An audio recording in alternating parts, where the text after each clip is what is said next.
সত্যি সত্যি আমি সারপ্রাইজ হয়েছি, আমার নিজের জন্মদিন নিজেই ভুলে তো গিয়েছিলাম। চলুন দেখা যাক কিভাবে সারপ্রাইজ হয়েছে। গতকাল রাত ঠিক 12টায় বড় মামুনি দূর থেকে কল দিল। কল রিসিভ করতে না করতেই এদিকে হঠাৎ দেখি ছোট মামুনি এসে ব্যাগ নিয়ে হাজির এবং জন্মদিনের উইশ করছে। তখন দুই মামুনি একসাথে জন্মদিনের উইশ করছে। লাইট অফ করে ড্রিম লাইট জ্বালানো ছিল, আমরা বিছানায় শুয়েই পড়েছিলাম ততক্ষণে। এই অসাধারণ মুহূর্তটি আপনাদের যদি দেখাতে পারতাম, যদিও এটি ভিডিও ধারণ করা হয়নি। আমার দুই রাজকন্যাকে ভিডিওর মাধ্যমে অনেক ধন্যবাদ ও দোয়া ভালোবাসা রইল।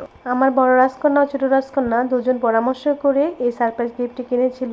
আমার কাছে তো বেশ ভালো লেগেছে, আপনাদের কার কাছে কেমন লেগেছে জানাতে বলবেন না।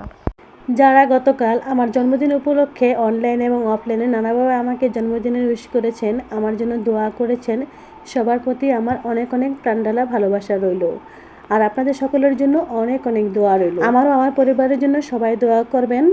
সবাই ভালো থাকবেন, সুস্থ থাকবেন। আজ এতটুকুই। আল্লাহ হাফেজ।